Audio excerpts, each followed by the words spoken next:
So IOCL অৰ্থাৎ Indian oil corporation লিমিটেডৰ ফালৰ পৰা নন এক্সিকিউটিভ পাৰ্চনেলৰ বাবে কেইটামান ভেকেন্সি মুকলি কৰিছে। সো ভেকেন্সিসমূহৰ ভিতৰত চাওক আমাৰ ইয়াতে যেটো জুনিয়ৰ ইঞ্জিনিয়াৰিং এছিষ্টেণ্ট প্ৰডাকশ্যনৰ বাবে যেটো ভেকেন্সি আছে আমাৰ এটো অসমৰ গুৱাহাটীৰ বাবে আছে 17টা আৰু ডিগবৈৰ বাবে আছে 20টা আৰু বঙাইগাঁৱৰ বাবে আছে বঙাইগাঁও ৰিফাইনাৰীৰ বাবে 18টা। নেক্সট এনেকৈ আপোনালোকে ইয়াৰ পিছৰ যিকেইটা আছে হেতু চাব পাৰে। গুৱাহাটীৰ বাবে পোষ্ট আছে 6টা আছে আৰু বঙাইগাঁৱৰ বাবে 9টা আৰু ডিগবৈৰ বাবে 2টা পোষ্ট আছে। ইয়াৰ পিছত যদি চাই যেটো ডিগবৈৰ বাবে আছে ইয়াতে আপোনালোকৰ ইলেক্ট্ৰিকেলৰ যেটো আছে এটা আছে আৰু বঙাইগাঁৱত ইয়াতেও এটা আছে আৰু গুৱাহাটীত যেটো মেকানিকেলৰ বাবে আছে 2টা পোষ্ট। ডিগবৈ আৰু বঙাইগাঁৱৰ বাবে 4টা আৰু 3টা আছে। এটো মেকানিকেলৰ পোষ্ট হয়।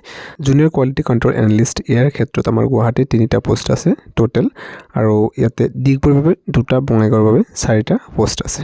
নেক্সট ইয়াতে আছে আপোনালোকৰ junior engineering assistant fire and সেফটিৰ ক্ষেত্ৰত ইয়াতে চাব পাৰি কেইটা আছে গুৱাহাটীত 8টা আছে তাৰ পিছত ডিগবৈত 11টা আৰু বঙাইগাঁৱত টোটাল 10টা ভেকেন্সি আছে। সো এটা গোটেইকেইটা জুনিয়ৰ ইঞ্জিনিয়াৰিং পোষ্টৰ প্ৰথমত যেটো আছে প্ৰডাকশ্যনৰ বাবে ইয়াতে আপোনালোকৰ কোৱালিফিকেশ্যনটো 3 বছৰৰ ডিপ্লোমা বিচাৰিছে chemical engineering or chemical technology or chemical technology fertilizer ক্ষেত্ৰত petrochemical engineering or petrochemical technology or refinery and petrochemical engineering নাইবা যদি আপুনি BSc কৰিছে mathematics physics chemistry আৰু industrial chemistry পৰা তথাপি আপুনি ইয়াতে এলিজিবল হ'ব। ইয়াৰ পিছৰ পোষ্টৰ বাবে ইয়াতে কোৱালিফিকেশ্যনটো সেম বিচাৰিছে তাৰ লগতে along with BCC with second class or national apprenticeship certificate বিচৰা হৈছে।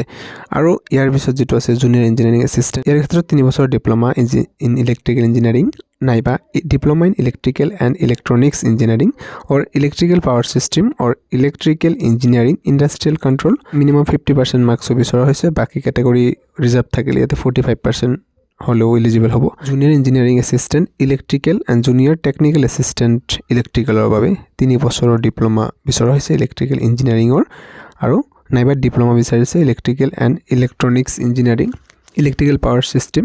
সো পাৰ্সেন্টেজ সময়তে সেম দিয়া আছে 50% আৰু ৰিজাৰ্ভ থাকিলে 45%।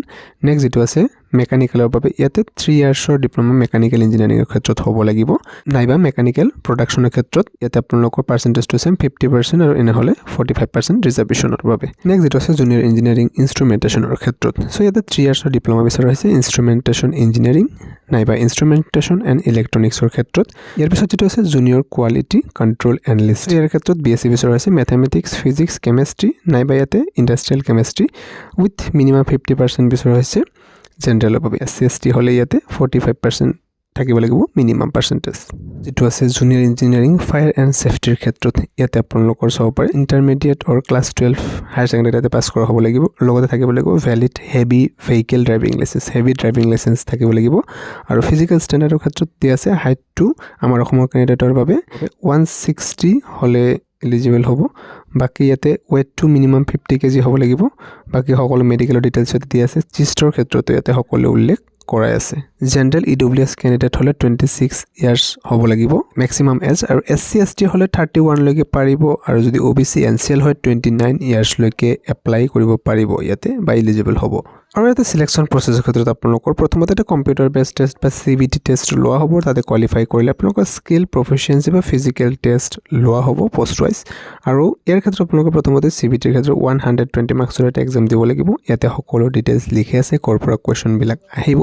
সো সাবজেক্ট নলেজৰ পৰা 75 মাৰ্কছ আহিব। নিউমেৰিকেল এবিলিটি বা মেথছৰ ক্ষেত্ৰত 15 নম্বৰ আহিব।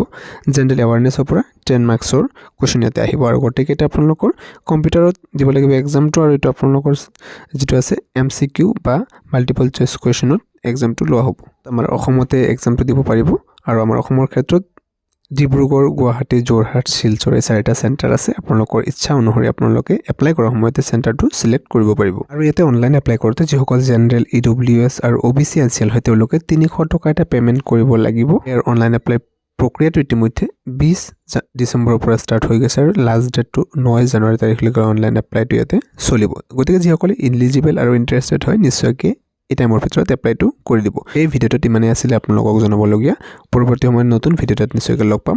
Thank U.